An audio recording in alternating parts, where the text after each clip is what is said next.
ते सच्चे पातशाह इन्हां दुखियां दियां अखां दा नीर कोई मिटा सकदा है, इन्हां दा तिलक जंजू कोई बचा सकदा है।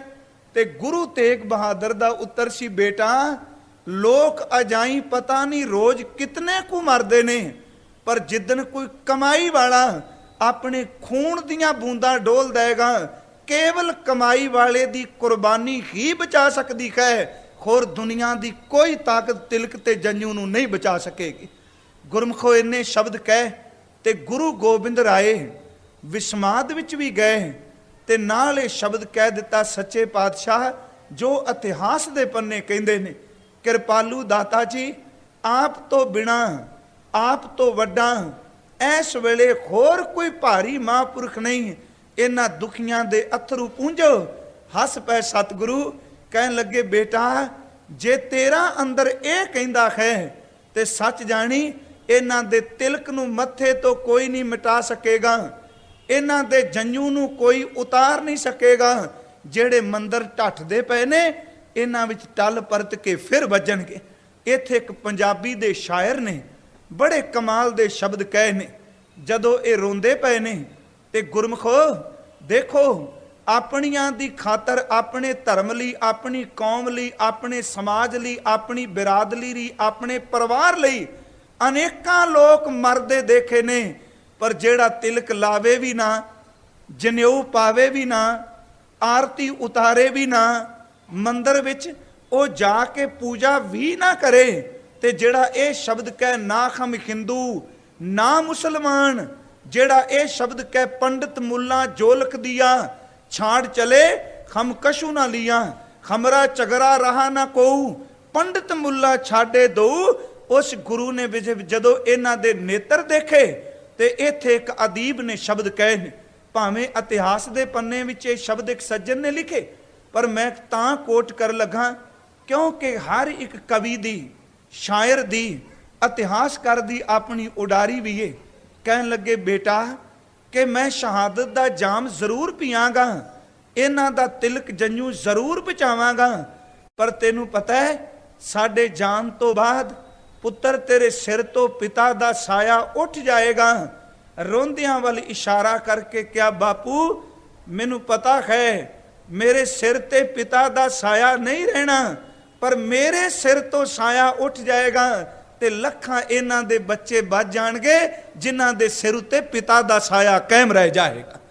मैं भावें यतीम हो जा, मेरे यतीम खोन नाल लखां बच्चे यतीम खोन तो बच जाणगे। सतगुरु ने सुनिया ते नाल ही मुस्करा के कह दिता, पंजाबी दा शायर लिखदा है, कहन लगे सतगुरु कहा सारे जिन्ने विद्वान पंडित आए सन, कहन लगे सतगुरु कहन लगे तुसी अपने घरां नूं चले जाओ ते जाके शेर अफगान नूं एक गल कह दिओ कि साडा आगू गुरु तेग बहादुर है। मैं कहना ए हिंदुस्तान दी धरती जिदन तेरे ते मुसीबत पई तू फरियाद गुरु नानक दे दर ते कीती, ते जदों तू गुरु नानक नूं आगू बना के तुरी ते गुरु नानक ने तेरे खंजू पूंज के तेनू खेड़े दिते। अज भी जे तेरे कोई खंजू पूंज सकदा है ते केवल गुरु तेग बहादुर दा कर ही पूंज सकदा। शब्द क्या, सतगुरु कहा बच्चियो तुसी घरी जावो। पंजाबी दे शब्दां वल ध्यान देना। सतगुरु कहा बच्चियो तुसी घरी जावो, सिर दे के सत बचांगा मैं, हिंदू धर्म दे बुझ रहे दीवे अंदर तेल अपने लहू दा पांगा। घबरायो ना, तुहाडे सत नूं, तुहाडी पत नूं, तुहाडी इज्जत नूं, तुहाडी आरती नूं मैं बचांगा। सतगुरु कहा बच्चियो घरी जावो, सिर दे के सत बचांगा मैं, हिंदू धर्म दे बुझ रहे दीवे अंदर तेल अपने लहू दा पांगा मैं। पाया देश दियां जड़ां विच लहू अपना, भारत वर्ष दा बाग तां फल रहा है, हिंदू मंदिरां दे दीवियां विच हुण भी लहू तेग बहादुर दा बण रहा है। साहब गुरु तेग बहादुर सच्चे पातशाह कहन लगे, पाया देश दियां जड़ां विच लहू अपना, हिंदू वर्ष दा बाग तां फल रहा है, भारत वर्ष दा बाग तां फल रहा है, हिंदू मंदिरां दे दीवियां विच हुण भी लहू तेग बहादुर दा बण रहा है। गुरु तेग बहादुर जी ने तोर दिता, तुसी जाओ मैं तुहाडी थां ते दिल्ली जावांगा। गुरमुखो इधर चले गए ने ये दुखी विपर। शेर अफगान नूं मिले, कहन लगा दसो हुण इस्लाम कबूल करोगे, मौत कबूल करोगे? दोनों विचों किनू चुनिया है? ते कृपा राम पंडित ने अगे हो के जेड़े बुल डरदे सन, ठिड़कदे सन, अखां जेड़ियां रो रो के सुक गया सी पानी, शेर अफगान दे सामने खलो के कहन लगे साडा आगू गुरु तेग बहादुर है। जे गुरु तेग बहादुर जी नूं तुसी इस्लाम विच ले आओ ते असी अपने आप ही इस्लाम नूं कबूल करांगे, क्योंकि पता सी हुण पल्ला ओदा पकड़िया है जिदा सिर तां धड़ तो अलहदा हो सकता है, पर चेते रखियो जेड़ा कदी किसे दी झोके ही नहीं मनेगा। इधर शेर अफगान ने यह सुनेहा औरंगजेब नूं दे दिता। औरंगजेब उस वेले हसन अब्दाल वेसी जिन्हों आपां पंजा साहिब कहने, औरंगजेब नूं सुनेहा मिल गया कि कश्मीर दे विद्वान पंडितां दी अगवाई गुरु तेग बहादुर सच्चे पातशाह पे करदे। गुरमुखो इधर औरंगजेब ने क्या गुरु तेग बहादुर जी नूं गिरफ्तार किया जाए। शेर अफगान नूं कह दिता दिल्ली दी हकूमत विचों गुरु तेग बहादुर जी दी गिरफ्तारी दी गल चली। सतगुरु गुरु तेग बहादुर आनंदपुर साहिब दी धरती ते विराजमान ने। आप तवज्जो देनी गुरमुखो, अज आनंदपुर साहिब दी धरती तो चलन लगे ने। यह भी पता है कि दिल्ली गया होया ने परत के आना नहीं। साहिब गुरु तेग बहादुर जी ने चलन तो पहला अपने सिख इकट्ठे किए ने। इन्हां सिखां विचों 5 सिख गुरु तेग बहादुर जी नाल आनंदपुर साहिब दी धरती तो दिल्ली नूं गए। वो 5 विचों ने मेरे गुरु के दीवान भाई मती दास जी, मेरे गुरु के विद्वान भाई सती दास जी, ते मेरे गुरु का प्यारा भाई साहब भाई दयाला जी। भाई मती दास, भाई सती दास, भाई साहब भाई दयाला जी, ते चौथे सिख ने भाई उदय जी, 5वें सिख ने भाई गुरदिता जी। ये सारे सज्जन आनंदपुर साहिब की धरती तो जदों चलन लगे ने। गुरमुखो असी साखी करके चले जाएंगे। आखिर उस मां दा अंदर देखो, माता नानकी दा, जिन्हें अपने पुत्र नूं सीने नाल ला के पालिया, जिन्हें गोलियां चलियां ते आप सामने खलो के गोली चलाण वाले नूं वंगारिया, जिन्हें बकाले साहिब दी बाबा बकाला जी दी धरती ते पुत्र भगती करदा है, आप बाहर खलोती पुत्र दा पहरा पी देंदी है।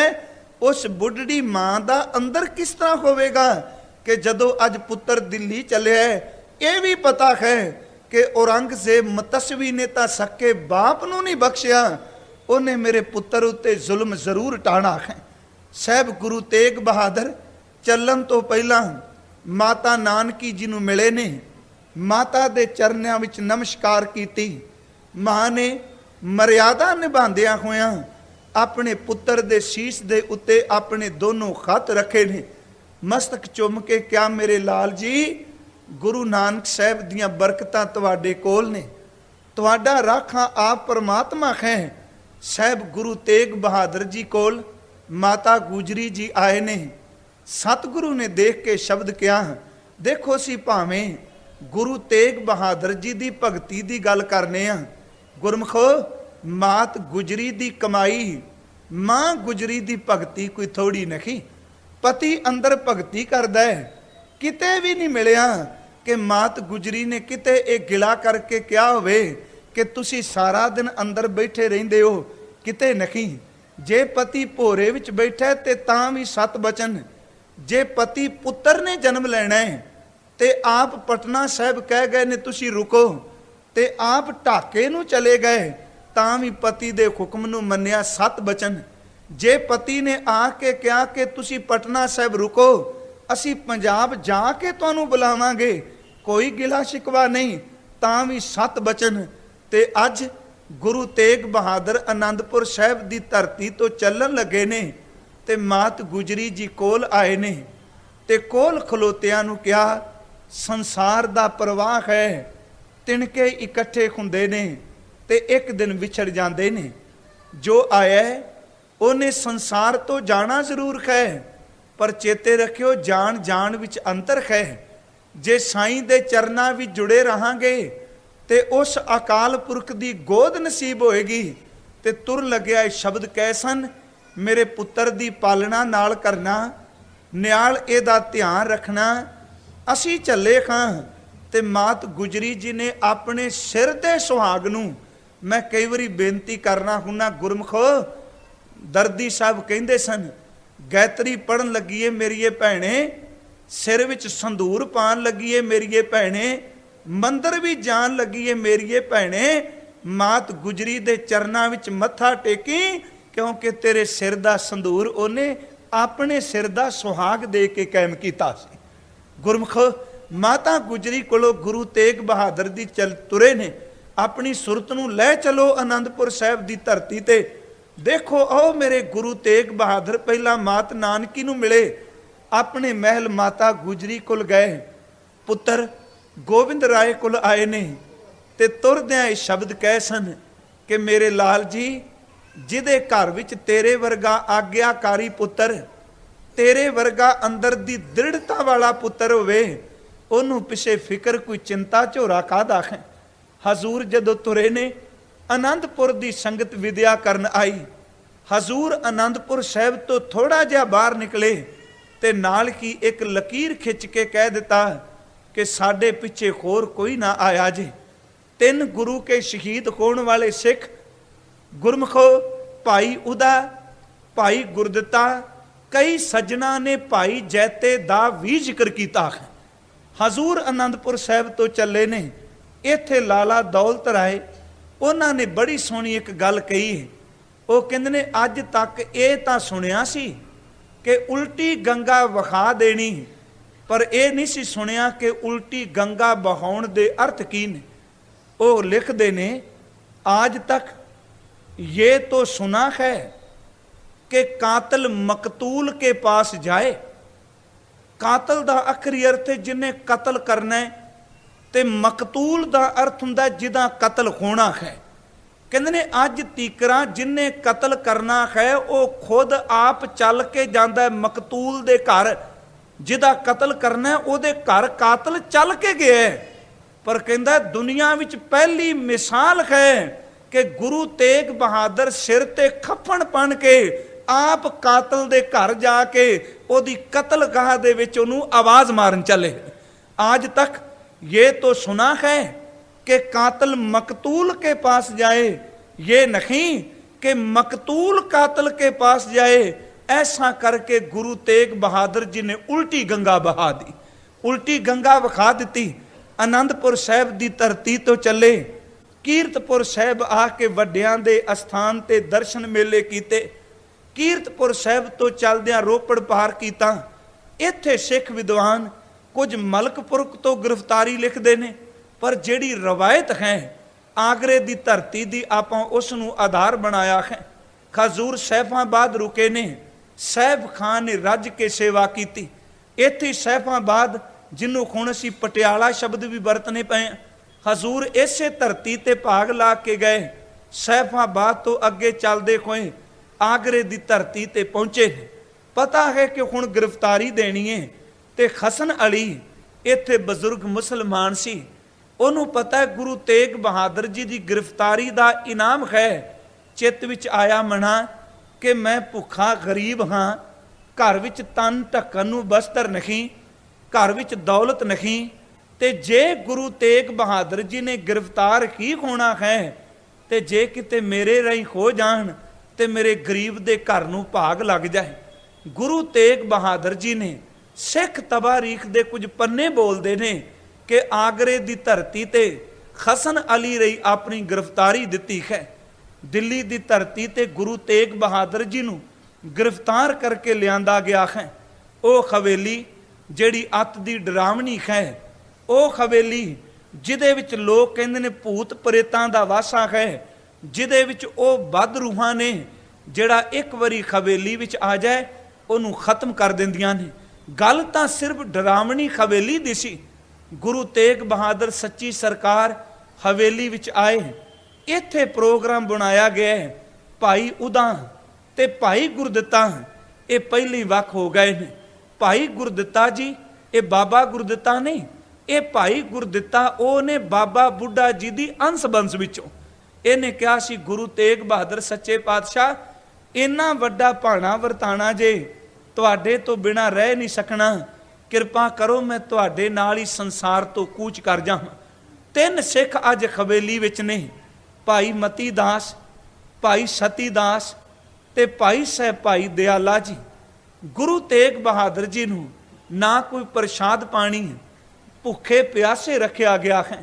ਭਾਵੇਂ ਤਵਾਰੀਖ ਦੇ ਪੰਨੇ ਬੋਲਦੇ ਨੇ ਕਿ ਕੁਝ ਸੱਜਣਾ ਨੇ ਆਪਣੇ ਵੱਲੋਂ ਖਾਣ ਵਾਸਤੇ ਗੁਰੂ ਸਾਹਿਬ ਜੀ ਦੀ ਖੁਰਾਕ ਦਾ ਪ੍ਰਬੰਧ ਕੀਤਾ, ਪਰ ਹਕੀਕਤ ਇਹ ਵੇ ਕਿ ਇਹ ਤਾਂ ਘਟਨਾਵਾਂ ਨੇ ਕਿ ਭੂਤ ਪ੍ਰੇਤ ਆਏ ਮੇਵੇ ਲੈ ਕੇ ਆ ਗਏ। ਨਹੀਂ, ਮਨੋਕਲਪਤ ਬਾਤ ਨਹੀਂ। ਗੁਰਮਖੋ ਗੁਰੂ ਤੇਗ ਬਹਾਦਰ ਜੀ ਨੂੰ ਡਰਾਵਣੀ ਹਵੇਲੀ ਵਿੱਚ ਰੱਖਿਆ ਗਿਆ। ਕਿੰਨੇ ਮੇਵੇ ਖਵਾਣੇ ਸਨ, ਕਿੰਨੇ ਉੱਥੇ ਬਦਾਮ ਲਿਆਉਣੇ ਸਨ। ਮੇਰੀ ਸੱਚੀ ਸਰਕਾਰ ਦੇ ਲਈ ਤਾਂ ਉਹ ਪਿੰਜਰਾ ਤਿਆਰ ਕੀਤਾ ਗਿਆ ਜਿਸ ਪਿੰਜਰੇ ਦੇ ਵਿੱਚ ਤਿੱਖੇ ਸੂਹੇ ਲਾਏ ਗਏ ਸਨ। ਨਾ ਤਾਂ ਸੱਚੇ ਪਾਤਸ਼ਾਹ ਪਿੱਛੇ ਢੋ ਲਾ ਕੇ ਖੜੇ ਹੋ ਸਕਦੇ ਸਨ, ਨਾ ਬੈਠ ਸਕਦੇ ਸਨ, ਨਾ ਇਹ ਖੱਬੇ ਨਾ ਸੱਜੇ। 4 ਚੁਫੇਰੇ ਵਿੱਚ ਤਿੱਖੇ ਸੂਹੇ ਲਾਏ ਨੇ। ਦੱਸਣ ਵਾਲੇ ਲਿਖਣ ਵਾਲੇ ਤਾਂ ਲਿਖਦੇ ਨੇ ਕਿ ਸਿੱਧੇ ਵੀ ਖੜੇ ਨਹੀਂ ਹੋ ਸਕਦੇ, ਜੇ ਖੜੇ ਹੁੰਦੇ ਨੇ ਤੇ ਸੀਸ ਦੇ ਵਿੱਚ ਤਿੱਖੇ ਸੂਹੇ ਚੁੱਭਦੇ।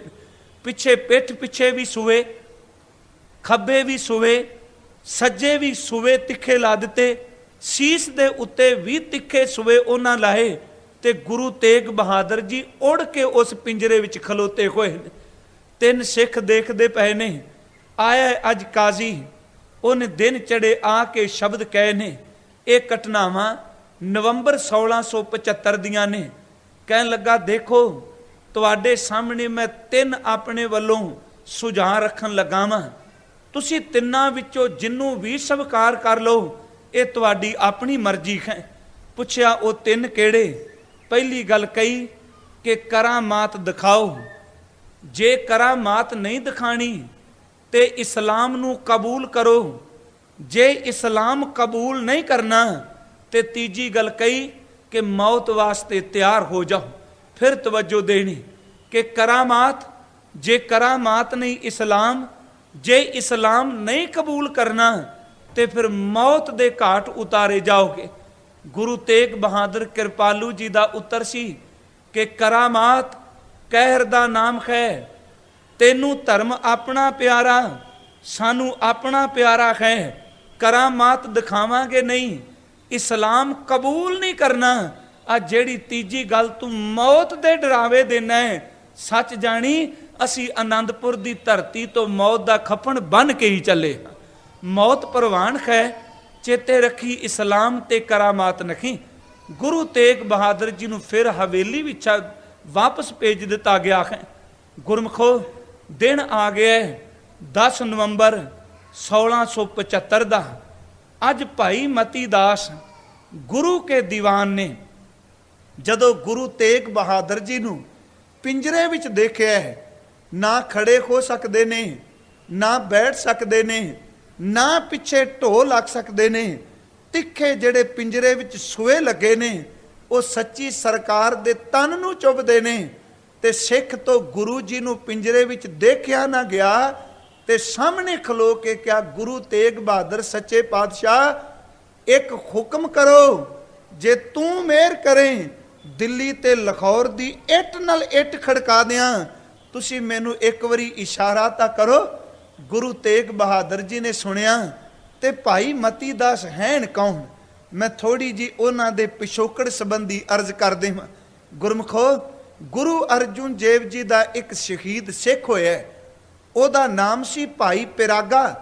ਉਹਨਾਂ ਨੂੰ ਪਿਰਾਗ ਦਾਸ ਵੀ ਕਿਹਾ ਜਾਂਦਾ ਹੈ। ਭਾਈ ਸਾਹਿਬ ਭਾਈ ਮਤੀ ਦਾਸ ਜੀ ਭਾਈ ਪਿਰਾਗਾ ਜੀ ਦੇ ਪੜਪੋਤੇ ਨੇ। ਇਹਨਾਂ ਦੇ ਪੜਦਾਦੇ ਗੁਰੂ ਹਰਗੋਬਿੰਦ ਸਾਹਿਬ ਦੇ ਵੇਲੇ ਜੰਗਾਂ ਵੀ ਸ਼ਹੀਦ ਹੋਏ ਨੇ। ਭਾਈ ਮਤੀ ਦਾਸ ਗੁਰੂ ਕੇ ਦੀਵਾਨ ਨੇ। ਇੱਕ ਥਾਂ ਤੇ ਮੈਂ ਪੜ੍ਹਿਆ ਹੈ ਹੁਕਮਨਾਮੇ ਵਿੱਚ ਗੁਰੂ ਤੇਗ ਬਹਾਦਰ ਲਿਖਦੇ ਨੇ, ਮਮ ਸਹਾਇਕ ਮਿੱਤਰ ਭਾਰੀ, ਕਿ ਮਤੀ ਦਾਸ ਮੇਰਾ ਮਿੱਤਰ ਹੈ, ਮਤੀ ਦਾਸ ਮੇਰਾ ਸਹਾਇਕ ਹੈ। घर दा जितना भी लेखा जोखा सी सारा काम सत्कारयोग भाई साहब भाई मती दास जी करते सन। गुरु का दीवान है। जदों क्या सच्चे पातशाह किरपा कर लाहौर ते दिल्ली दी इट नाल इट खड़का दियां ते साहब गुरु तेग बहादुर मुस्करा पे कहन लगे भाई मती दास ये ताकत ये अजमत ये बल कितों प्राप्त किया जे? सच्ची सरकार तेरे चरनां दी सेवा करके तेरे चरनां विच बैठ के तेरी किरपा विचों। कहन लगे मती दास जी अजर नूं जर लवो। कहंदे ने की जिस दे कोल बैठ के तुहाडे कोल इन्नी कु ताकत आ गई, एक बूंद विच इन्नी ताकत आ गई ते समुंदर कोल किन्नी कु ताकत होवेगी जे असी अजर नूं जर के बैठे। मती दास जी सिੱਖੀ यही है कि ताकत खोवे ते ताकत नूं जर जाइए ना, अपनी ताकत दा प्रगटावा ना करियो। ये शब्द सुने काजी ने, ये शब्द सुने दरोगे ने कि गुरु का सिख कहंदा मैं दिल्ली ते लाहौर दी इट नाल इट खड़का देवांगा। ते गुरमुखो 10 नवंबर 1675 नूं गुरु के प्यारे सिख भाई साहब भाई मती दास जी नूं चांदनी चौक विच लियांदा गया है। चांदनी चौक असल विच एक कतलगाह सी ते जिस चौक दे तुसी अज भी दर्शन करदे हो इत्थे दिल्ली दा हजूम इकट्ठा होया सी। भाई साहब भाई मती दास नूं देखण वास्ते आए ने। गुरु तेग बहादुर जी दा पिंजरा लियांदा गया। सच्ची सरकार पिंजरे विच बैठे ने ते भाई साहब भाई मती दास नूं आके काजी ने, जलाद ने, दरोगे ने गुरु तेग बहादुर जी दे सामने लियांदा। कहन लगे कि दिखा तू अपनी ताकत जिस नाल तू लाहौर ते दिल्ली नूं तबाह कर सकना है। ते भाई मती दास मुस्करा पे कहन लगे ताकतां तां गुरु ने बहुत बख्शियां ने, पर चेते रखियो सब तो वड्डा सिख दा फर्ज है गुरु दे हुक्म नूं मनना। जिवें मेरा गुरु रखदा है ना मैं रहांगा उसे तरह ही। कहन लगे फिर जे करामात नहीं दिखानी ते आ सामने देख आरे दे दंदे पै तिखे खुंदे ने, तेनू आरे नाल चीर के 2 फाड़ किया जाएगा। जां करामात दिखा ते जां फिर आरे दे दंदियां लई तैयार हो जा, जां इस्लाम नू कबूल लै। भाई मती दास दा उत्तर सी कि मैं आरे दे दंदे परवान करांगा, करामात नू नहीं, मैं इस्लाम नू कबूल नहीं करांगा। गुरमुखो 10 नवंबर 1675 नूं दिल्ली दे लोग देखण आए ने। गुरु तेग बहादुर जी दा पिंजरा बाहर है।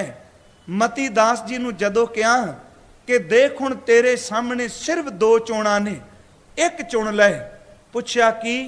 कहन लगे जां तां आरे दे दंदे चुन लै ते जां फिर इस्लाम नूं कबूल कर लै, दुनिया दे सुख मिलणगे। उस गुरु के सिख ने गुरु तेग बहादुर अपनी सच्ची सरकार वल देखिया। कहन लगा वो प्रश्न करन वालिया तेनू प्रश्न करन दी जाच ही नहीं आई। तू कहना जां आरे दे दंदे परवान कर ते जां तू दुनिया दा सुख लैना ते इस्लाम नू कबूल कर ले।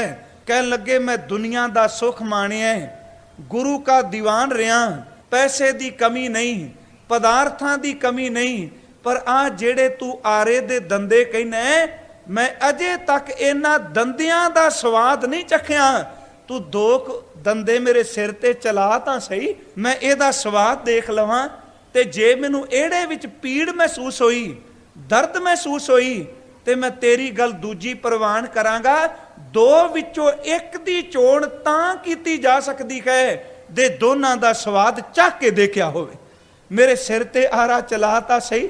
उसे वेले गुरु के सिखो इस गुरु के लाल नू पकड़िया गया, इनू तख्तियां दे विच बीड़ दिता गया है। कवि संतोख सिंह ने एक शब्द क्या है, कहन लगे मती दास बलावन कीनो, तब मती दास जी नू बुलाया गया ते 2 तख्तियां दे विच भाई साहब नू चंगी तरह जकड़ दिता गया है। जलाद आरे दे दंदे पिया तिखे करदा है ते भाई मती दास अपने अंदर नू टिका के गुरु तेग बहादुर दे चरनां विच नमस्कार पिया करदा है। गुरमुखो मैं एक बेनती आप जी ਨੂੰ ਕਰਨੀ ਚਾਹਾਂਗਾ। ਕਈ ਸੱਜਣ ਇਹ ਤਰਕ ਕਰ ਬੈਂਦੇ ਨੇ ਕਿ ਗੁਰੂ ਜੀ ਨੇ ਆਪਣੇ ਆਪ ਨੂੰ ਬਚਾ ਕਿਉਂ ਨਾ ਲਿਆ, ਸ਼ਕਤੀ ਕਿੱਥੇ ਚਲੀ ਗਈ। ਉਹ ਗੁਰਮੁਖੋ ਕਿਹੜੀ ਸ਼ਕਤੀ ਦੀ ਗੱਲ ਕਰਦੇ ਹੋ ਕਿ ਆਪਣੇ ਆਪ ਨੂੰ ਕਰਾਮਾਤ ਨਾਲ ਬਚਾ ਲੈਣਾ ਇਹ ਹੀ ਸ਼ਕਤੀ ਹੈ ਕਿ ਇਹਨੂੰ ਸ਼ਕਤੀ ਨਹੀਂ ਮੰਨੋਗੇ ਕਿ ਆਰੇ ਨਾਲ ਦੋ ਟੁਕੜੇ ਹੋ ਜਾਣ ਤੇ ਫਿਰ ਵੀ ਮੂੰਹ ਗੁਰੂ ਵੱਲੋਂ ਫੇਰਿਆ ਨਾ ਜਾਏ, ਇਦੋਂ ਵੱਡੀ ਸ਼ਕਤੀ ਹੋਰ ਕੀ ਹੋਵੇਗੀ।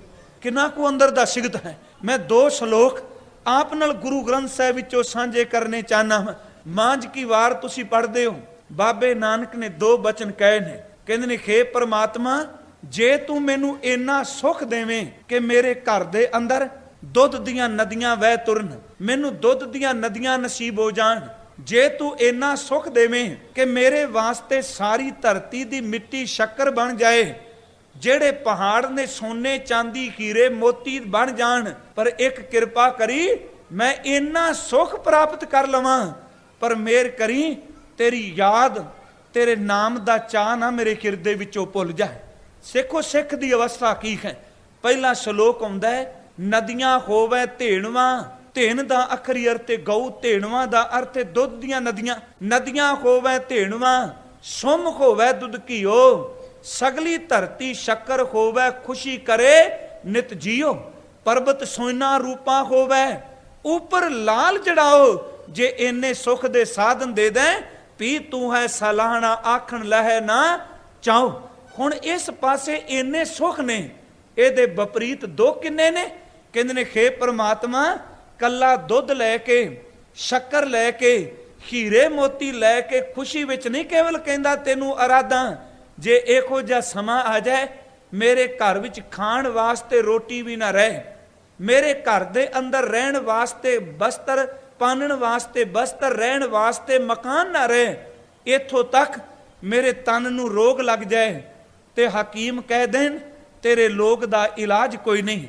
ਖੂਨ ਪੀਣ ਵਾਲੇ ਰਾਜੇ ਮੇਰਾ ਮਾਸ ਨੋਚ ਨੋਚ ਕੇ ਮੇਰੀ ਬੋਟੀ ਬੋਟੀ ਵੱਖ ਕਰ ਦੇਣ, ਪਰ ਇੱਕ ਕਿਰਪਾ ਕਰੀ ਜੇ ਸੋਨਾ ਚਾਂਦੀ ਲੈ ਕੇ ਤੇਰੀ ਯਾਦ ਨਹੀਂ ਭੁੱਲੀ ਤੇ ਤਨ ਦੇ ਟੁਕੜਿਆਂ ਵਿੱਚੋਂ ਵੀ ਤੇਰੀ ਯਾਦ ਨਾ ਭੁੱਲ ਜਾਏ, ਜਿੱਦਨ ਮੇਰਾ ਤਨ ਟੁਕੜੇ ਟੁਕੜੇ ਹੋ ਜਾਏ। ਇਹ ਅੱਤ ਦਾ ਦੁੱਖ ਹੈ। ਬਾਬਾ ਜੀ ਨੇ ਕਿਹਾ ਜੇ ਦੇਖ ਹੈ ਦੁੱਖ ਲਾਈਐ ਪਾਪ ਗੁਰਹਿ ਦੋਏ ਰਾਹ, ਰਤ ਪੀਣੇ ਰਾਜੇ ਸਿਰੈ ਉਪਰ ਰੱਖੀਐ, ਐਵੇਂ ਜਾਪੈ ਭਾਓ, ਜੇ ਇੰਨਾ ਦੁੱਖ ਦੇ ਦੇ ਪੀ ਤੂੰ ਹੈ ਸਲਾਹਣਾ ਆਖਣ ਲਹੈ ਨਾ ਚਾਓ। ਭਾਈ ਮਤੀ ਦਾਸ ਖਲੋਤੇ ਨੇ, ਕਹਿਣ ਲੱਗੇ ਉਹ ਜਲਾਦ ਐ ਕਾਜ਼ੀ, ਮੈਂ ਆਰਾ ਤਾਂ ਪਸੰਦ ਕਰਾਂ ਜੇ ਮੈਂ ਆਰੇ ਦਾ ਸਵਾਦ ਚੱਖਿਆ ਹੋਵੇ। ਉਹ ਸੱਜਣਾ ਦੋ ਕੁ ਦੰਦੇ ਮੇਰੇ ਸਿਰ ਦੇ ਵਿੱਚ ਫੇਰ ਤਾਂ ਸਹੀ, ਮੈਨੂੰ ਪਤਾ ਲੱਗ ਜਾਏ ਆਰੇ ਦਾ ਸਵਾਦ ਕੈਸਾ ਹੈ। ਲੱਕੜ ਵਿੱਚ ਗੁਰੂ ਕੇ ਸਿੱਖ ਨੂੰ ਲੱਕੜਾਂ ਵਿੱਚ ਬੀੜ ਦਿੱਤਾ ਗਿਆ। ਗੁਰੂ ਤੇਗ ਬਹਾਦਰ ਸੱਚੇ ਪਾਤਸ਼ਾਹ ਵੇਖਦੇ ਪਏ ਨੇ। ਗੁਰਮਖੋ ਉਸ ਉਸਤਾਦ ਗੁਰੂ ਦਾ ਅੰਦਰ ਅੱਜ ਕਿੰਨਾ ਚਾਹ ਵਿੱਚ ਹੋਵੇਗਾ ਕਿ ਜਿਹਦਾ ਚੇਲਾ ਸਾਹਮਣੇ ਖਲੋ ਕੇ ਆਰੇ ਨਾਲ ਤਾਂ ਦੋ ਟੁਕੜੇ ਹੋ ਜਾਏਗਾ, ਪਰ ਆਪਣੀ ਸੱਚੀ ਸਰਕਾਰ ਵੱਲ ਕਦੀ ਵੀ ਪਿੱਠ ਨਹੀਂ ਕਰੇਗਾ। ਜਦੋਂ ਗੁਰੂ ਤੇਗ ਬਹਾਦਰ ਜੀ ਦੇਖਦਿਆਂ ਭਾਈ ਮਤੀ ਦਾਸ ਦੇ ਉੱਪਰੋਂ ਇਹਨਾਂ ਦੀ ਦਸਤਾਰ ਉਤਾਰੀ ਗਈ, ਇਹਨਾਂ ਦੇ ਕੇਸ ਦੋ ਹਿੱਸਿਆਂ ਵਿੱਚ ਕਰ ਦਿੱਤੇ ਗਏ, ਇੱਕ ਕੇਸ ਖੱਬੇ ਨੂੰ ਦੂਜੇ ਸੱਜੇ ਨੂੰ। ਜਿਵੇਂ ਬੀਬੀਆਂ ਸਵਾਣੀਆਂ ਆਪਣੇ ਚੀਰ ਕੱਢਦੀਆਂ ਨੇ ਕੇਸਾਂ ਦਾ, ਪਹਿਲਾਂ ਦੋਨਾਂ ਕੇਸਾਂ ਨੂੰ ਦੋਨਾਂ ਪਾਸੇ ਕੇਸ ਕਰਕੇ ਚੀਰ ਕੱਢਿਆ ਗਿਆ, ਪਰਤ ਕੇ ਤਿੱਖੇ ਆਰੇ, ਤਿੱਖਾ ਦੰਦਾ, ਤਿੱਖਾ ਆਰਾ, ਉਸ ਤਿੱਖੇ ਆਰੇ ਦੇ ਤਿੱਖੇ ਦੰਦੇ ਭਾਈ ਸਾਹਿਬ ਭਾਈ ਮਤੀ ਦਾਸ ਦੇ ਸਿਰ ਤੇ ਆਰਾ ਰੱਖਿਆ ਤੇ ਦੰਦਾ ਚਲਾਣ ਤੋਂ ਪਹਿਲਾਂ ਜਲਾਦ ਕਹਿੰਦਾ ਹੈ ਅਜੇ ਵੀ ਸੋਚ ਲੈ। ਭਾਈ ਸਾਹਿਬ ਕਹਿੰਦੇ ਨੇ ਮੈਂ ਸੋਚਾਂਗਾ, ਤੂੰ ਚਲਾ ਤਾਂ ਸਹੀ, ਮੈਂ ਇਹਦਾ ਸਵਾਦ ਤਾਂ ਚੱਖਾਂ। ਕਹਿੰਦੇ ਨੇ ਜਦੋਂ ਥੋੜਾ ਜਿਹਾ ਆਰਾ ਅੱਗੇ ਪਿੱਛੇ ਕਰਾ ਕੇ ਦੋ ਕੁ ਦੰਦੇ ਸਿਰ ਵਿੱਚ ਧਸੇ ਤੇ ਅੰਦਰੋਂ ਸਿਰ ਦੇ ਖੂਨ ਦਾ ਫੁਹਾਰਾ ਨਿਕਲਿਆ। ਭਾਈ ਮਤੀ ਦਾਸ ਹੱਸ ਪਏ।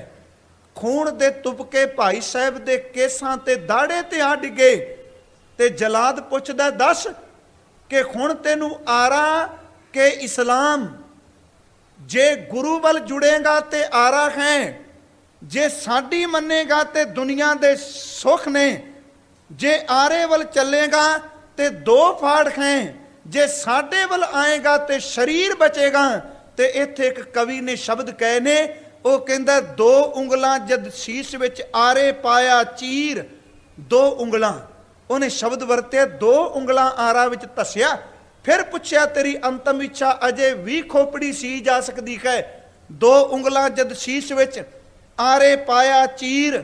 ਮਤੀ ਦਾਸ ਜੀ ਬੋਲਦੇ ਸੁਣ ਕਾਜੀ ਧਰ ਧੀਰ। ਰੋਮ ਰੋਮ ਵਿੱਚ ਮੈਂਡੜੇ ਪ੍ਰੀਤਮ ਵਸਿਆ ਆਪ। ਆਰਾ ਮੈਨੂੰ ਭਾਉਂਦਾ ਧਰਮ ਛੱਡਣਾ ਪਾਪ। ਟੁਕੜੇ ਇਸ ਸ਼ਰੀਰ ਦੇ ਕਰੇ ਜੇ ਲੱਖ ਕਰੋੜ। ਤਾਂ ਵੀ ਧਰਮ ਨਾ ਛੋੜ ਸਾਂ ਤੇਰਾ ਦੀਨ ਨਹੀਂ ਲੋੜ। ਆਰਾ ਪਿਆਰਾ ਲਗਤ ਹੈ ਕਾਰਾਂ ਕਰੋ ਬਣਾਏ। ਸਿਰ ਜਾਂਦਾ ਤੇ ਜਾਣਦੇ ਮੇਰਾ ਸਿੱਖੀ ਸਿਦਕ ਨਾ ਜਾਏ। ਬਸ ਇੱਕ ਕੰਮ ਕਰ, ਮੇਰਾ ਸਿਰ ਚਲਾ ਜਾਏ ਪਰ ਮੇਰਾ ਸਿੱਖੀ ਦਾ ਸਿਦਕ ਨਾ ਕਿਤੇ ਡੋਲ ਜਾਏ। ਆਰਾ ਚੱਲਣ ਲੱਗਾ ਤੇ ਉਹਨਾਂ ਨੇ ਪੁੱਛਿਆ ਕੋਈ ਅੰਤਮ ਇੱਛਾ। ਇਸ ਗੁਰੂ ਕੇ ਲਾਲ ਦੀ ਇੱਛਾ ਦੇਖੋ ਕੀ ਸੀ। ਭਾਈ ਮਤੀ ਦਾਸ ਛਿੱਬਰ ਇਹਨੂੰ ਪੁੱਛਿਆ ਅੰਤਮ ਇੱਛਾ। ਕਹਿੰਦੇ ਨੇ ਤੁਸੀਂ ਪੂਰੀ ਨਹੀਂ ਕਰਨੀ। ਕਹਿਣ ਲੱਗੇ ਤੂੰ ਕਹਿ ਤਾਂ ਸਹੀ। ਕਹਿਣ ਲੱਗੇ ਪਹਿਲੀ ਇੱਛਾ ਤਾਂ ਮੇਰੀ ਅੰਤਮ ਇਹ ਵੇ ਕਿ ਮੇਰੇ ਸੀਸ ਦੇ ਉੱਪਰ ਜਦੋਂ ਤੂੰ ਆਰਾ ਚਲਾਏ ਤੇ ਮੇਰੇ ਮੁਖ ਨੂੰ ਮੇਰੇ ਗੁਰੂ ਤੇਗ ਬਹਾਦਰ ਦੇ ਪਿੰਜਰੇ ਵਾਲੇ ਪਾਸੇ ਕਰ ਦੇ। ਆਰਾ ਚੱਲੇ ਤੇ ਮੇਰਾ ਮੂੰਹ ਮੇਰੇ ਗੁਰੂ ਤੇਗ ਬਹਾਦਰ ਵੱਲ ਹੋਵੇ। ਪੁੱਛਿਆ ਕਿਉਂ? ਕਿ ਜੇ ਤੇਰਾ ਮੂੰਹ ਉਧਰ ਨਾ ਕੀਤਾ ਫਿਰ। ਤੇ ਭਾਈ ਮਤੀ ਦਾਸ ਦਾ ਉੱਤਰ ਸੀ ਆਰੇ ਤੋਂ ਵੱਧ ਉਦੋਂ ਦੁੱਖ ਲੱਗਦਾ ਹੈ ਜਦੋਂ ਪਿੱਠ ਗੁਰੂ ਵਾਲੇ ਪਾਸੇ ਹੋ ਜਾਏ। ਜੇ ਕਿਆ ਆਰਾ ਪਿਆਰਾ ਲੱਗਦਾ ਹੈ। ਤੇ ਭਾਈ ਮਤੀ ਦਾਸ ਦਾ ਉੱਤਰ ਸੀ ਕਿ ਕਰਵਟ ਭਲਾ, ਮੈਨੂੰ ਆਰਾ ਚੰਗਾ ਲੱਗਦਾ ਹੈ। ਨਾ ਕਰਵਟ ਤੇਰੀ ਮੇਰੇ ਪਿਆਰੇ ਪ੍ਰੀਤਮ ਵੱਲ ਮੇਰੀ ਪਿੱਠ ਨਾ ਹੋ ਜਾਏ।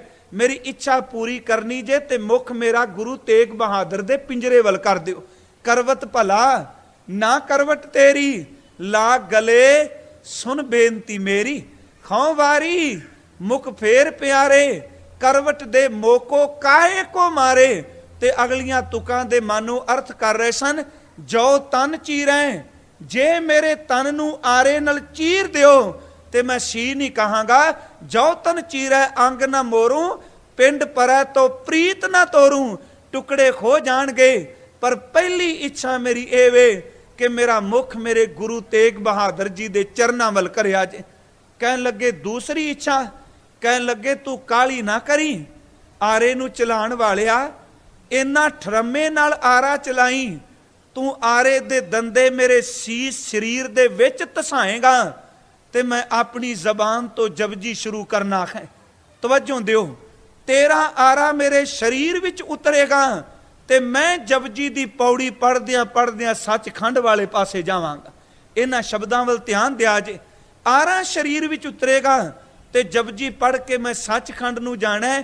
ਮੇਰੀ ਜੀਭ ਓਨੀ ਦੇਰ ਤੱਕ ਨਾ ਚੀਰੀ ਜਿੰਨੀ ਦੇਰ ਤੱਕ ਜਪਜੀ ਦਾ ਪਾਠ ਨਾ ਪੂਰਾ ਹੋ ਜਾਏ। ਗੁਰਮਖੋ ਜਦੋਂ ਇੰਨੇ ਸ਼ਬਦ ਕਹੇ ਕਿ ਮੇਰਾ ਮੂੰਹ ਮੇਰੇ ਗੁਰੂ ਤੇਗ ਬਹਾਦਰ ਵੱਲ ਕਰ ਦੇ, ਆਰੇ ਨਾਲ ਮੇਰੀ ਜੀਭ ਨੂੰ ਛੇਤੀ ਨਾ ਚੀਰੀ, ਮੈਂ ਜਪਜੀ ਦਾ ਪਾਠ ਪੂਰਾ ਕਰਨਾ ਹੈ।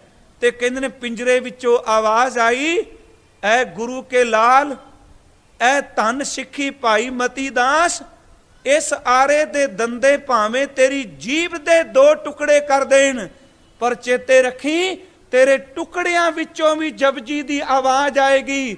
ਦੁਨੀਆ ਦੀ ਕੋਈ ਤਾਕਤ ਨਹੀਂ ਕਿ ਜਿਹੜੇ ਤੇਰੇ ਅੰਦਰੋਂ ਜਪਜੀ ਦੀ ਆਵਾਜ਼ ਨੂੰ ਖੋ ਸਕੇ। ਗੁਰਮਖੋ ਇੱਥੇ ਇੱਕ ਪ੍ਰਸ਼ਨ ਉੱਠਦਾ ਹੈ ਕਿ ਕੀ ਕਿ ਉਹਨਾਂ ਟੁਕੜਿਆਂ ਵਿੱਚੋਂ ਜਪਜੀ ਦੀ ਆਵਾਜ਼ ਆਏਗੀ?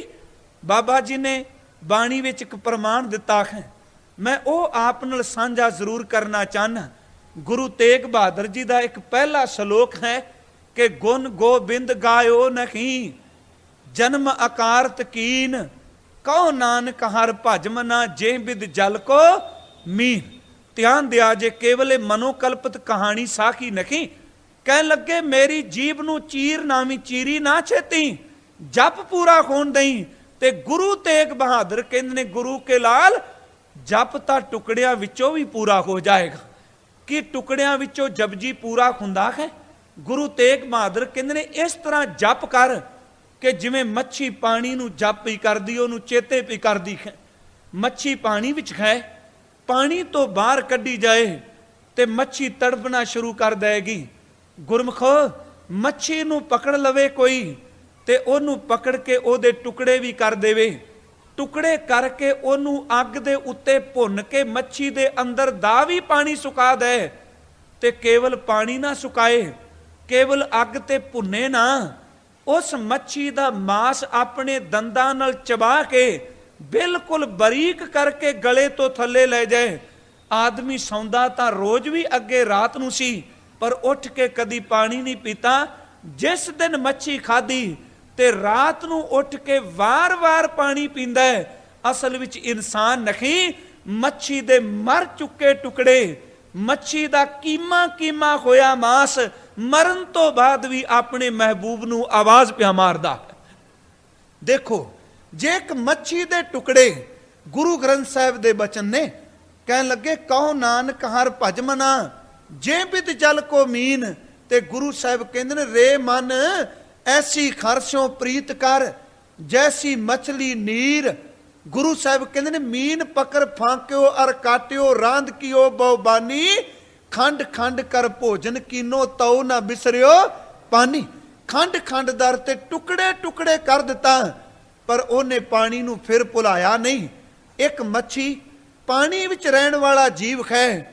ਇਹ ਬਾਬੇ ਨਾਨਕ ਦੇ ਸਿੱਖਾਂ, ਜੇ ਪਾਣੀ ਵਿੱਚ ਰਹਿਣ ਵਾਲਾ ਜੀਵ ਪਾਣੀ ਨੂੰ ਪਿਆਰ ਕਰਦਾ ਹੈ, ਮਰ ਕੇ ਉਹਦੇ ਟੁਕੜੇ ਫਿਰ ਪਾਣੀ ਪਾਣੀ ਪੁਕਾਰਦੇ ਨੇ, ਇਹ ਤਾਂ ਗੁਰੂ ਤੇਗ ਬਹਾਦਰ ਦੇ ਸੀਨੇ ਦਾ ਪਿਆਰ ਲੈਣ ਵਾਲਾ ਭਾਈ ਮਤੀ ਦਾਸ ਹੈ। ਸ਼ੰਕਾ ਨਾ ਕਰੀ, ਇਹਦੇ ਸਰੀਰ ਦੇ ਟੁਕੜਿਆਂ ਵਿੱਚੋਂ ਵੀ ਗੁਰੂ ਦੀ ਆਵਾਜ਼ ਆਉਂਦੀ ਰਹੇਗੀ, ਕਿਉਂਕਿ ਅੰਦਰ ਦੀ ਪ੍ਰੀਤ ਹੈ ਤੇ ਪ੍ਰੀਤ ਦੀ ਖੱਦ ਕੋਈ ਨਹੀਂ। ਮੈਂ ਇੱਥੇ ਇੱਕ ਉਦਾਹਰਨ ਛੋਟੀ ਜੀ ਦੇ ਜਾਣਾ, ਸ਼ਾਇਦ ਇਸ ਗੱਲ ਨੂੰ ਖੋਲ ਕਲੀਅਰ ਕਰ ਸਕਾਂ, ਆਪ ਨਾਲ ਹੋਰ ਖੋਲ ਸਕਾਂ। ਜਿਸ ਦਿਨ ਮਨਸੂਰ ਨੂੰ ਸੂਲੀ ਚਾੜਿਆ ਸੀ, ਇੱਕ ਰਾਤ ਪਹਿਲਾਂ ਉਹਦੇ ਕੋਲ ਕੋਈ ਸੱਜਣ ਆਇਆ ਸੀ। ਉਹਨੇ ਆ ਕੇ ਪੁੱਛਿਆ ਸੀ ਮਨਸੂਰ ਨੂੰ ਕਿ ਮੈਂ 3 ਪ੍ਰਸ਼ਨਾਂ ਦਾ ਉੱਤਰ ਤੇਰੇ ਤੋਂ ਲੈਣਾ ਚਾਹਨਾ ਵਾਂ। ਮਨਸੂਰ ਨੇ ਪੁੱਛਿਆ ਕਿਹੜੇ? ਉਹਨੇ ਪਹਿਲਾ ਪ੍ਰਸ਼ਨ ਕੀਤਾ ਦਾਨ ਦੀ ਖੱਦ ਕੀ ਹੈ, ਦੂਸਰਾ ਪ੍ਰਸ਼ਨ ਕੀਤਾ ਤਿਆਗ ਦੀ ਖੱਦ ਕੀ ਹੈ, ਤੇ ਤੀਸਰਾ ਪ੍ਰਸ਼ਨ ਕੀਤਾ ਪਿਆਰ ਦੀ ਖੱਦ ਕੀ ਹੈ। ਸਿਰ ਮੈਂ ਇੱਕ ਖਿੰਨ ਵਿੱਚੋਂ ਨਿਕਲਿਆ, ਮੈਨੂੰ ਬਖਸ਼ ਦਿਆ ਜੇ, ਜ਼ਰੂਰੀ ਸੀ ਇਹ ਕਹਿਣਾ। ਮਨਸੂਰ ਨੇ ਉਸ ਵੇਲੇ ਕਿਹਾ ਤੇਰੇ 3 ਪ੍ਰਸ਼ਨਾਂ ਦਾ ਉੱਤਰ ਜ਼ਬਾਨੀ ਦਿਆਂ ਕਿ ਪ੍ਰੈਕਟੀਕਲ? ਕਹਿਣ ਲੱਗਾ ਮੈਨੂੰ ਵਾਸਤਵਿਕ ਵਿੱਚ, ਹਕੀਕਤ ਵਿੱਚ ਉੱਤਰ ਦਿਓ। ਤੇ ਮਨਸੂਰ ਕਹਿੰਦਾ ਹੈ ਕਿ ਮੇਰੇ ਕੋਲ ਅੱਧੀ ਰੋਟੀ ਹੈ, ਪਹਿਲਾਂ ਅੱਧੀ ਰੋਟੀ ਖਾ ਤੇ ਤੇਰੇ ਪਹਿਲੇ ਪ੍ਰਸ਼ਨ ਦਾ ਉੱਤਰ ਦਿੱਤਾ ਜਾਏਗਾ ਦਾਨ ਦੀ ਖੱਦ ਕੀ ਹੈ। ਉਸ ਫਕੀਰ ਨੇ, ਪ੍ਰਸ਼ਨ ਕਰਨ ਵਾਲੇ ਨੇ, ਰੋਟੀ ਦਾ ਟੁਕੜਾ ਮੂੰਹ ਵਿੱਚ ਪਾਇਆ। ਮਨਸੂਰ ਹੱਸ ਕੇ ਕਹਿੰਦਾ ਬਸ ਇਹ ਦਾਨ ਦੀ ਖੱਦ ਹੈ। ਕਹਿਣ ਲੱਗਾ ਇਹ ਦਾਨ ਦੀ ਖੱਦ ਕਿਵੇਂ? ਤੇ ਮਨਸੂਰ ਕਹਿੰਦਾ ਤੈਨੂੰ ਪਤਾ ਹੈ ਮੈਨੂੰ ਕਈ ਦਿਨਾਂ ਦੇ ਪੱਥਰ ਪੈ ਵੱਜਦੇ ਨੇ, ਮੈਨੂੰ ਖਾਣ ਨੂੰ ਰੋਟੀ ਨਹੀਂ ਮਿਲੀ, ਪੀਣ ਨੂੰ ਪਾਣੀ ਨਹੀਂ ਮਿਲਿਆ, ਕੋਈ ਮੈਨੂੰ ਹਮਦਰਦੀ ਕਰਨ ਵਾਲਾ ਅੱਜ ਲੋਕੇ ਅੱਧੀ ਰੋਟੀ ਦੇ ਗਿਆ ਹੈ। ਪਹਿਲਾਂ ਚਿੱਤ ਚਾਇਆ ਮਣਾ ਖਾ ਲੈ, ਤੇ ਪਰਤ ਕੇ ਕਿਹਾ ਤੂੰ ਖਾ ਕੇ ਕੀ ਕਰੇਗਾ, ਕੱਲ ਨੂੰ ਤਾਂ ਤੈਨੂੰ ਸੂਲੀ ਚਾੜਿਆ ਜਾਣਾ ਹੈ। ਇਹ ਅੱਧੀ ਰੋਟੀ ਉਹਨੂੰ ਦੇ ਜਾਈ ਜਿਨੇ 4 ਦਿਨ ਅਜੇ ਜ਼ਿੰਦਗੀ ਜੀਣੀ ਹੋਵੇ। ਕਹਿਣ ਲੱਗਾ ਇਹ ਦਾਨ ਦੀ ਖੱਦ ਹੈ। ਦੇਖ ਮੈਂ ਕਈ ਦਿਨਾਂ ਦਾ ਭੁੱਖਾ ਵਾਂ, ਹੱਥ ਵਿੱਚ ਆਈ ਕੋਈ ਰੋਟੀ ਵੀ ਮੂੰਹ ਦੀ ਕੱਢ ਕੇ ਕਿਸੇ ਦੇ ਮੂੰਹ ਵਿੱਚ ਪਾ ਦੇਣੀ, ਇਹ ਦਾਨ ਦੀ ਖੱਦ ਹੈ। ਦੂਸਰੀ ਗੱਲ, ਤੂੰ ਪ੍ਰਸ਼ਨ ਕੀਤਾ ਤਿਆਗ ਦੀ ਖੱਦ ਕੀ? ਕਹਿਣ ਲੱਗਾ ਆਪਣੀਆਂ ਅੱਖਾਂ ਬੰਦ ਕਰ। ਪ੍ਰਸ਼ਨ ਕਰਨ ਵਾਲੇ ਨੇ ਅੱਖਾਂ ਬੰਦ ਕੀਤੀਆਂ ਤੇ ਮਨਸੂਰ ਆਪਣੇ ਸਰੀਰ ਵਿੱਚੋਂ ਉਡਾਰੀ ਮਾਰ ਗਿਆ। ਅੱਖਾਂ ਖੋਲੀਆਂ, ਪ੍ਰਸ਼ਨ ਕਰਨ ਵਾਲੇ ਨੇ ਡਰ ਗਿਆ ਕਿ ਮਨਸੂਰ ਸੂਲੀ ਤੋਂ ਪਹਿਲਾਂ ਹੀ ਖਤਮ ਹੋ ਗਿਆ, ਮੇਰੇ ਤੇ ਇਲਜ਼ਾਮ ਨਾ ਲੱਗ ਜਾਏ। ਜਦੋਂ ਡਰਿਆ ਮਨਸੂਰ ਇੱਕੋ ਦਮ ਉੱਠ ਬੈਠਾ ਸਰੀਰ ਨੂੰ ਲੈ ਕੇ, ਕਹਿਣ ਲੱਗਾ ਸੁਣ ਓਏ ਸੱਜਣਾ, ਤੂੰ ਅੱਖਾਂ ਬੰਦ ਕੀਤੀਆਂ, ਮੈਨੂੰ ਰੱਬ ਨੇ, ਅੱਲਾ ਨੇ ਇੰਨੀ ਕੁ ਦਾਤ ਦਿੱਤੀ, ਮੈਂ ਜਿਉਂਦੇ ਜੀ ਸਰੀਰ ਵਿੱਚੋਂ ਨਿਕਲ ਸਕਣਾ ਵਾਂ। ਤਿਆਗ ਦੀ ਖੱਦ ਇਹ ਵੇ, ਜੇ ਫਕੀਰ ਤਿਆਗਣ ਤੇ ਆਵੇ ਕੱਲੀ ਮਾਇਆ ਧਨ ਘਰ ਨਹੀਂ ਤਿਆਗਦਾ, ਤਿਆਗਣ ਤੇ ਆਵੇ ਤੇ ਆਪਣੀ ਮਰਜ਼ੀ ਨਾਲ ਸਰੀਰ ਵੀ ਤਿਆਗ ਜਾਂਦਾ ਹੈ। ਇਹ ਤਿਆਗ ਦੀ ਖੱਦ ਹੈ। ਉਹਨੇ ਪੁੱਛਿਆ ਫਿਰ ਪਿਆਰ ਦੀ ਖੱਦ ਕੀ ਹੈ, ਪ੍ਰੇਮ ਦੀ ਪ੍ਰੀਤ ਦੀ ਖੱਦ ਕੀ? ਮਨਸੂਰ ਕਹਿੰਦਾ ਇਹਦਾ ਉੱਤਰ ਅੱਜ ਨਹੀਂ, ਇਹਦਾ ਉੱਤਰ ਕੱਲ ਨੂੰ ਦਿੱਤਾ ਜਾਏਗਾ ਤੇ ਕਤਲਗਾਹ ਵਿੱਚ ਆਈ ਤੇ ਤੈਨੂੰ ਇਹਦਾ ਉੱਤਰ ਮੈਂ ਜ਼ਰੂਰ ਦਿਆਂਗਾ। ਕਹਿਣ ਲੱਗਾ ਮੈਨੂੰ ਕਤਲਗਾਹ ਵਿੱਚੋਂ ਉੱਤਰ ਕੌਣ ਦੇਗਾ? ਕਹਿਣ ਲੱਗਾ ਤੂੰ ਪ੍ਰੈਕਟੀਕਲ ਪੁੱਛਣਾ ਚਾਹੁੰਦਾ ਹੈ ਨਾ, ਕੱਲ ਆ ਤੂੰ ਕਤਲਗਾਹ ਵਿੱਚ। ਸਵੇਰੇ 1 ਲੱਖ ਬੰਦਾ ਬਗਦਾਦ ਦਾ ਇਕੱਠਾ ਹੋਇਆ। ਮਨਸੂਰ ਨੂੰ ਸੂਲੀ ਚੜ੍ਹਦਿਆਂ ਦੇਖਦਿਆਂ ਉਹ ਸਵਾਲ ਕਰਨ ਵਾਲਾ ਵੀ ਆ ਗਿਆ। ਮਨਸੂਰ ਨੂੰ ਪੱਥਰ ਵੱਜੇ ਖਸਿਆ ਤੇ ਜਦੋਂ ਇਹਦੇ ਤਨ ਦੇ ਟੁਕੜੇ ਕੀਤੇ ਤੇ ਇੱਕ ਤਨ ਦਾ ਟੁਕੜਾ ਪ੍ਰਸ਼ਨ ਕਰਨ ਵਾਲੇ ਦੇ ਪੈਰਾਂ ਵਿੱਚ ਡਿੱਗਾ ਤੇ ਉਹਦੇ ਵਿੱਚੋਂ ਆਵਾਜ਼ ਆਈ ਅਨਲ ਹਕ, ਅਨਲ ਹਕ, ਅਨਲ ਹਕ। ਤੇ ਨਾਲ ਹੀ ਗੈਬੀ ਆਵਾਜ਼ ਆਈ ਉਹ ਪ੍ਰਸ਼ਨ ਕਰਨ ਵਾਲਿਆਂ, ਦਾਨ ਦੀ ਖੱਦ ਹੋ ਸਕਦੀ ਏ, ਤਿਆਗ ਦੀ ਖੱਦ ਹੋ ਸਕਦੀ ਏ, ਪ੍ਰੇਮ ਦੀ ਕੋਈ ਖੱਦ ਨਹੀਂ। ਪਿਆਰ ਕਰਨ ਵਾਲਾ ਤਾਂ ਟੁਕੜਿਆਂ ਵਿੱਚੋਂ ਵੀ ਮਹਿਬੂਬ ਨੂੰ ਆਵਾਜ਼ਾਂ ਮਾਰੀ ਜਾਂਦਾ, ਪਿਆਰ ਦੀ ਕੋਈ ਖੱਦ ਨਹੀਂ। ਗੁਰਮੁਖੋ ਉਸ ਗੁਰੂ ਕੇ ਲਾਲ ਦੇ ਅੰਦਰ ਦੀ ਪ੍ਰੀਤ ਦੇਖੋ। ਕਹਿਣ ਲੱਗਾ ਇੱਕ ਕੰਮ ਕਰ, ਮੇਰਾ ਮੁਖ ਗੁਰੂ ਤੇਗ ਬਹਾਦਰ ਵੱਲ ਕਰ ਦੇ ਤੇ ਦੂਸਰਾ ਆਰਾ ਐਸਤਾ ਐਸਤਾ ਚਲਾਈ। ਗੁਰੂ ਤੇਗ ਬਹਾਦਰ ਖਸ ਕੇ ਕਹਿਣ ਲੱਗੇ ਮਤੀ ਦਾਸ ਗੁਰੂ ਕੇ ਲਾਲ ਦੇਖ ਕਿ ਆਰਾ ਜੀਭ ਕੱਢ ਸਕਦਾ ਹੈ ਪਰ ਗੁਰੂ ਕੀ ਬਖਸ਼ੀਸ਼ ਨੂੰ ਨਹੀਂ ਕੱਢ ਸਕੇਗਾ। ਆਰਾ ਸਿਰ ਤੇ ਰੱਖਿਆ, ਆਵਾਜ਼ ਆਈ ਇੱਕ ਓੰਕਾਰ ਸਤਨਾਮ ਕਰਤਾ ਪੁਰਖ ਨਿਰਭਉ ਨਿਰਵੈਰ ਆਕਾਲ ਮੂਰਤ ਆਜੂਨੀ ਸਹਿਭੰਗ ਗੁਰ ਪ੍ਰਸਾਦ। आवाज आ गई कूड़ ने एक दिन बिनस जाना है की रहेगा जप आद सच जुगाद सच खै पी सच नानक खोसी पी सच। आरा चलन लग पिया, आवाज शुरू हो गई सोचा सोच ना हो गई, जे सोची लखवार चुप है चुप ना हो गई, जे लाए रहा लवतार। आरे दे दंदे तन दे विच धसी जान ਤੇ ਭਾਈ ਮਤੀ ਦਾਸ ਜਪਜੀ ਪੜ੍ਹਦਿਆਂ ਪੌੜੀ ਪੌੜੀ ਸੱਚਖੰਡ ਦੀਆਂ ਪੌੜੀਆਂ ਵੀ ਜਾ ਪਹੁੰਚਿਆ। ਫਿਰ ਸ਼ਬਦ ਸਮਝਿਓ, ਆਰੇ ਵਿੱਚ ਧੱਸਦੇ ਪਏ ਨੇ ਤੇ ਸਿੱਖ ਪੌੜੀ ਪੌੜੀ ਸੱਚਖੰਡ ਨੂੰ ਜਾਂਦਾ ਪਿਆ ਤੇ ਉੱਥੇ ਇਤਿਹਾਸਕਾਰ ਕਹਿੰਦੇ ਨੇ ਜਲਾਦ ਤੋਂ ਰਿਹਾ ਨਾ ਗਿਆ, ਉਹਨਾਂ ਤੇਜ਼ੀ ਨਾਲ ਆਰਾ ਚਲਾਇਆ। ਤੇ ਕਵੀ ਸੰਤੋਖ ਸਿੰਘ ਨੇ ਸ਼ਬਦ ਕਹੇ ਨੇ, ਕਹਿਣ ਲੱਗੇ ਅਰਦੋ ਉਰਦ ਚਰਾਏ ਸੋ ਡਾਰਾ। ਅਰਦੋ ਉਰਦ ਅਰਥੇ ਬਿਲਕੁਲ ਅੱਧ ਵਿਚਕਾਰੋਂ, ਅਰਦੋ ਉਰਦ ਚਰਾਏ ਸੋ ਡਾਰਾ ਪਰਿਓ ਪ੍ਰਿਥਵੀ ਪਰ ਖਵੈ ਦਵੈ ਫਾਰਾ। ਦੋ ਫਾੜੀਆਂ ਦੋ ਟੁਕੜੇ ਹੋ ਕੇ ਧਰਤੀ ਤੇ ਡਿੱਗ ਪਿਆ ਤੇ ਇੱਕ ਟੁਕੜਾ ਖੱਬੇ ਨੂੰ ਡਿੱਗਾ ਇੱਕ ਸੱਜੇ ਨੂੰ ਡਿੱਗਾ। ਤਮਾਸ਼ਗੀਰ ਲੋਕ ਦੇਖਦੇ ਪਏ ਨੇ ਤਮਾਸ਼ਾ, ਪਰ ਗੁਰੂ ਤੇਗ ਬਹਾਦਰ ਸੱਚੇ ਪਾਤਸ਼ਾਹ ਆਪਣੇ ਸਿੱਖ ਦੇ ਟੁਕੜਿਆਂ ਦੇ ਸਰੀਰ ਦੇ ਟੁਕੜਿਆਂ ਤੇ ਨਜ਼ਰ ਟਿਕਾਈ ਤੇ ਨਾਲ ਆਵਾਜ਼ ਪਈ ਆਉਂਦੀ ਏ ਅਰਦੋ ਉਰਦ ਚਰਾਏ ਸੋ ਡਾਰਾ ਪਰਿਓ ਪ੍ਰਿਥਵੀ ਪਰ ਖਵੈ ਦਵੈ ਫਾਰਾ। ਦੋਨੋਂ ਤਨ ਤੇ ਜਪਜੀ ਪੜੈ ਖੇਰਤ ਸਭ ਕੈ ਅਚਰਜ ਬੜੈ। ਦੋਨਾਂ ਟੁਕੜਿਆਂ ਵਿੱਚੋਂ ਆਵਾਜ਼ ਆਈ, ਅੱਗੇ ਆਵਾਜ਼ ਮੂੰਹ ਵਿੱਚੋਂ ਧੀਮੀ ਸੀ। ਇੱਕੋ ਦਮ ਚਾਂਦਨੀ ਚੌਂਕ ਕੂਕ ਉੱਠਿਆ ਕਿ ਕਰਮ ਖੰਡ ਕੀ ਬਾਣੀ ਜ਼ੋਰ ਤਿੱਥੈ ਹੋਰ ਨਾ ਕੋਈ ਹੋਰ। ਤੇ ਕੌਣ ਗਏ ਨੇ ਉੱਥੇ? ਉੱਥੇ ਭਾਈ ਮਤੀ ਦਾਸ ਵਰਗੇ ਸੂਰਮੇ ਚਲੇ ਗਏ।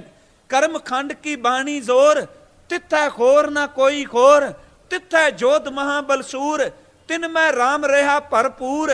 ਤਿੱਥੈ ਸੀਤੋ ਸੀਤਾ ਮਹਿਮਾ ਮਾਹੇ ਤਾਂਕੇ ਰੂਪ ਨਾ ਕਥਨੇ ਜਾਹੇ। ਪਿਆਰਿਓ ਆਰੇ ਨਾਲ ਚੀਰ ਦਿੱਤਾ ਪਰ ਨਹੀਂ, ਨਾ ਉਹ ਮਰੇ ਨਾ ਠਾਗੇ ਜਾਹੇ। ਜਿਨ ਕੈ ਰਾਮ ਵਸੈ ਮਨ ਮਾਹੇ ਤਿੱਥੈ ਭਗਤ ਵਸੈ ਕੇ ਲੋ। ਆਨੰਦ ਸੱਚਾ ਮਨ ਸੋਏ। ਭਾਈ ਮਤੀ ਦਾਸ ਉਸ ਪੌੜੀ ਤੇ ਜਾ ਪਹੁੰਚੇ ਜਿੱਥੇ ਆਵਾਜ਼ ਆ ਰਹੀ ਸੀ ਸੱਚਖੰਡ ਵਸੈ ਨਿਰੰਕਾਰ ਕਰ ਕਰ ਵੇਖੈ ਨਦਰ ਨਿਹਾਲ। ਗੁਰੂ ਤੇਗ ਬਹਾਦਰ ਦੇ ਚਰਨਾਂ ਵਿੱਚ ਭਾਈ ਮਤੀ ਦਾਸ ਪੌੜੀ ਪੌੜੀ ਚੜ੍ਹਦਿਆਂ ਸੱਚਖੰਡ ਚਲੇ ਗਏ। ਇੱਕੋ ਦਮ ਟੁਕੜਿਆਂ ਵਿੱਚੋਂ ਆਵਾਜ਼ ਆਈ ਕਿ ਜਿਨੀ ਨਾਮ ਧਿਆਇਆ ਗਏ ਮਸ਼ੱਕਤ ਕਾਲ, ਨਾਨਕ ਤੇ ਮੁਖ ਉਜਲੇ ਕੀਤੀ ਛੁੱਟੀ ਨਾਲ। ਦੋਨੋਂ ਟੁਕੜੇ ਤਨ ਤੇ ਸਰੀਰ ਦੇ ਧਰਤੀ ਤੇ ਡਿੱਗ ਪਏ। ਪਿੰਜਰੇ ਵਿੱਚ ਖਲੋਤੇ ਮੇਰੀ ਸੱਚੀ ਸਰਕਾਰ ਗੁਰੂ ਤੇਗ ਬਹਾਦਰ ਜੀ ਨੇ ਦੇਖਿਆ ਤੇ ਉੱਚੀ ਆਵਾਜ਼ ਵਿੱਚ 3 ਵਾਰੀ ਸ਼ਬਦ ਕਹੇ, ਧੰਨ ਸਿੱਖੀ ਧੰਨ ਸਿੱਖੀ। ਤੇ ਤੀਜਾ ਸ਼ਬਦ ਫਿਰ ਕਿਹਾ, ਭਾਈ ਮਤੀ ਦਾਸ ਕਮਾਈ ਕੀਤੀ ਆ ਤੇਰੀ ਧੰਨ ਸਿੱਖੀ। ਉਸ ਗੁਰੂ ਕੇ ਲਾਲ ਨੇ ਆਪਣੇ ਤਨ ਦੇ 2 ਟੁਕੜੇ ਕਰਵਾ ਦਿੱਤੇ, ਪਰ ਗੁਰੂ ਵੱਲੋਂ ਮੁਖ ਨਹੀਂ ਮੋੜਿਆ। ਭਾਈ ਸਤੀ ਦਾਸ ਆਪਣੇ ਸੱਕੇ ਭਰਾ ਦੇ ਟੁਕੜੇ 2 ਖੁੰਦੇ ਦੇਖਦੇ ਪਏ ਨੇ।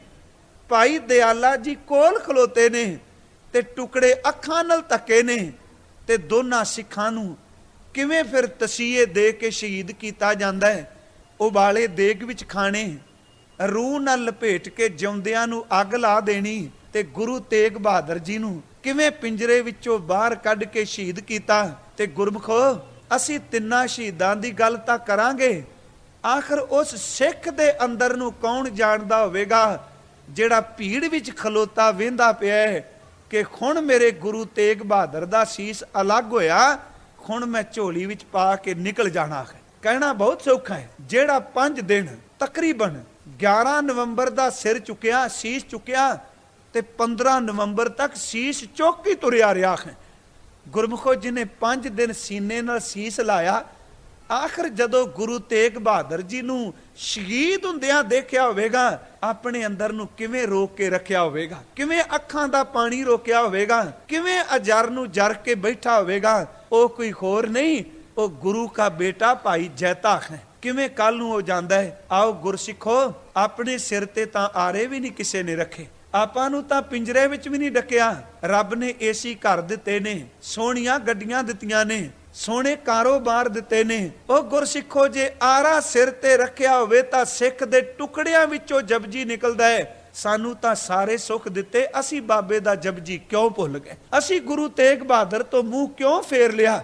ਅੱਜ ਇੱਕ ਪਰਨ ਕਰੀਏ ਭਾਈ ਮਤੀ ਦਾਸ, ਤੇਰੇ ਖੂਨ ਦੇ ਤੁਪਕਿਆਂ ਦੀ ਕਸਮ ਖੈ ਕਿ ਤੂੰ 2 ਫਾੜ ਹੋ ਕੇ ਸਿੱਖੀ ਨੂੰ ਕਾਇਮ ਰੱਖਿਆ। ਬਾਬਾ ਨਾਨਕ ਸਾਡੇ ਤੇ ਮਿਹਰ ਰੱਖੇ, ਅਸੀਂ ਕੇਸਾਂ ਦੀ ਬੇਅਦਬੀ ਨਹੀਂ ਕਰਾਂਗੇ, ਅਸੀਂ ਨਸ਼ਾ ਨਹੀਂ ਵਰਤਾਂਗੇ, ਅਸੀਂ ਵਿਸ਼ੇ ਵਕਾਰਾਂ ਤੋਂ ਬਚ ਕੇ ਗੁਰੂ ਤੋਂ ਅੰਮ੍ਰਿਤ ਦੀ ਦਾਤ ਲੈ ਕੇ ਨਾਮ ਬਾਣੀ ਨਾਲ ਜੁੜਾਂਗੇ। ਇੰਨੀਆਂ ਕੁ ਬੇਨਤੀਆਂ ਪ੍ਰਵਾਨ ਕਰਨੀਆਂ। ਵਿਸ਼ੇ ਨੂੰ, ਪ੍ਰਸੰਗ ਨੂੰ ਭੁੱਲਿਓ ਨਾ। ਵਾਹਿਗੁਰੂ ਜੀ ਕਾ ਖਾਲਸਾ, ਵਾਹਿਗੁਰੂ ਜੀ ਕੀ ਫਤਿਹ।